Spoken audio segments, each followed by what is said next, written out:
The sentence was said with terrifying calm, contrasting with the chaos it immediately created. "I lost my wallet," announced Mr. Arthur Faraz, and the silence that followed in his sumptuous library was heavy, accusatory, and all eyes, like magnets, turned to me. "My name is Sophia. I'm 27 years old, and for the past 6 months I've been one of the housekeepers at the Faraz mansion. My job is to maintain the house's invisible harmony, the always fresh flowers, the impeccably straightened sheets, the dust that dares not exist." That morning, however, the harmony shattered, and I, the youngest employee with the most obscure past, became the most suspicious shard of glass.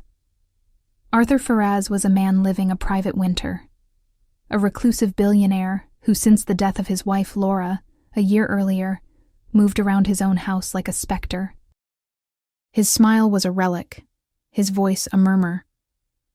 The only thing that seemed to keep him going was the impending merger of his company, a deal worth astronomical sums that would be finalized in less than 24 hours. And the wallet he lost wasn't just any wallet. Besides the cards and a sum of money that would probably pay for my college tuition, it contained the most crucial item in the entire negotiation, a small flash drive. Inside that piece of plastic were the final keys to the deal, the encrypted data worth billions. The loss wasn't an inconvenience. It was a catastrophe.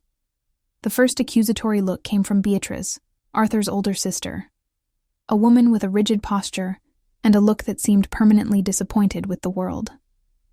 From my first day, she analyzed me with cold suspicion, as if my youth and humble origins were, in themselves, a crime. The second look came from Ricardo, Arthur's personal assistant. An ambitious young man, pale with panic, who saw his career evaporating along with the flash drive. And the third, the most intimidating, came from the head of security, a man the size of a closet, whose sole function was to eliminate threats.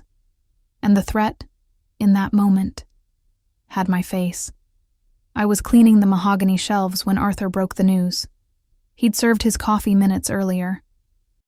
My proximity to him, my unfettered access to the library, instantly became circumstantial evidence against me.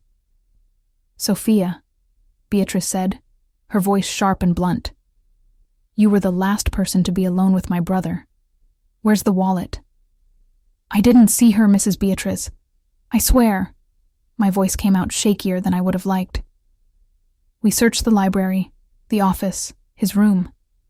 She didn't just disappear," Ricardo growled, pacing back and forth. "Someone took her. Someone." The pronoun had a clear recipient. They saw a thief. I saw a crime scene without a crime.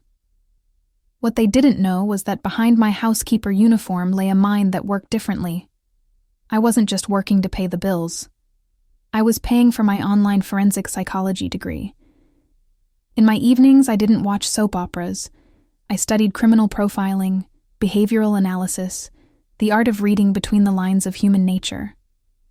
And the scene before me didn't look like a robbery. It looked like something else, something out of place.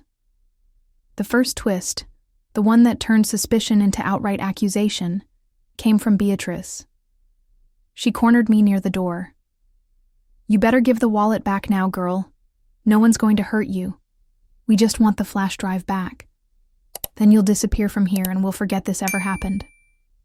It was a trap, a forced confession. If I accepted the deal, I would be admitting guilt.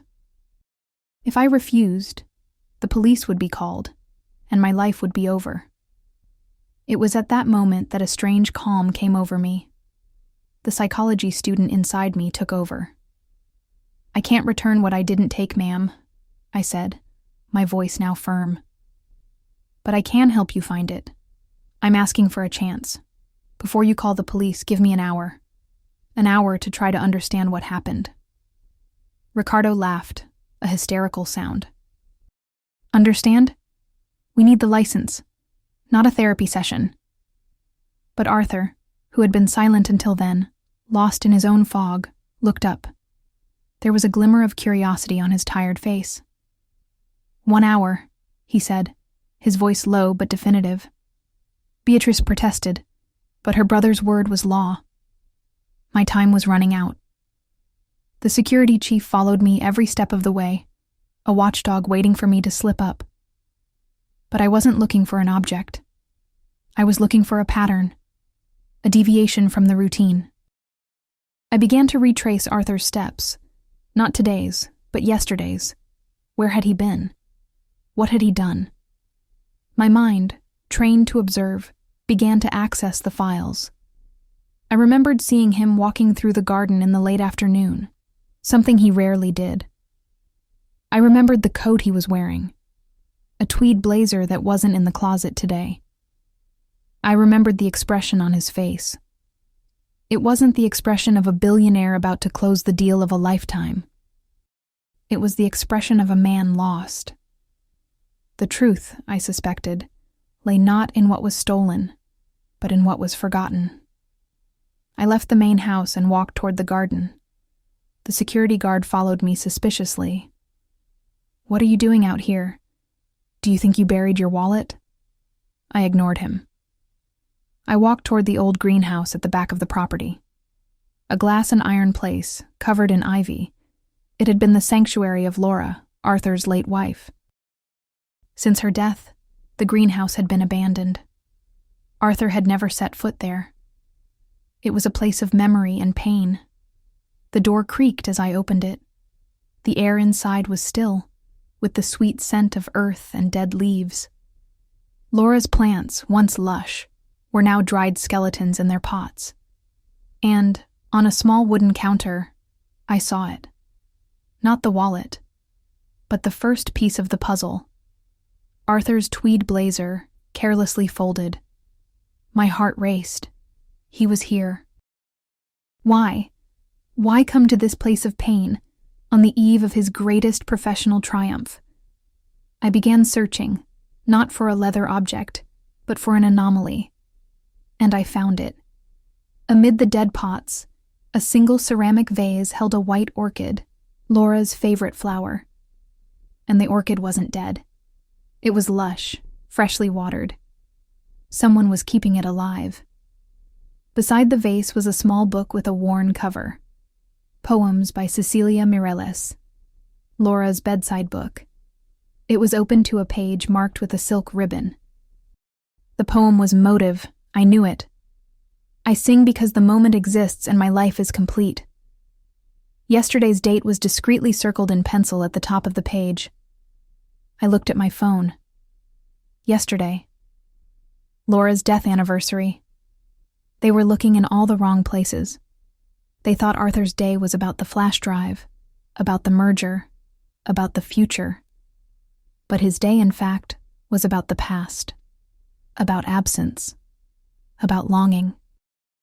The billion-dollar deal was just noise, a distraction to drown out the cry of grief. My time was running out. The security guard, impatient, looked at his watch. "Come on, the game's over." "Not yet," I said, my voice filled with a certainty that surprised him. I picked up the book of poems. "I know where the wallet is."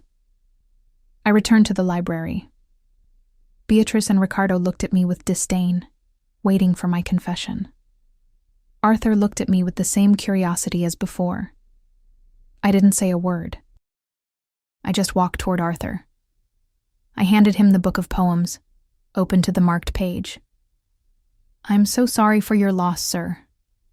Yesterday must have been a very difficult day." He picked up the book, his fingers brushing the silk ribbon, his eyes filled with tears. For the first time in months, the mask of indifferent billionaire slipped, revealing the heartbroken widower. Beatrice looked at her brother, shocked, as if truly seeing him for the first time. "Where?" Arthur whispered, his voice breaking.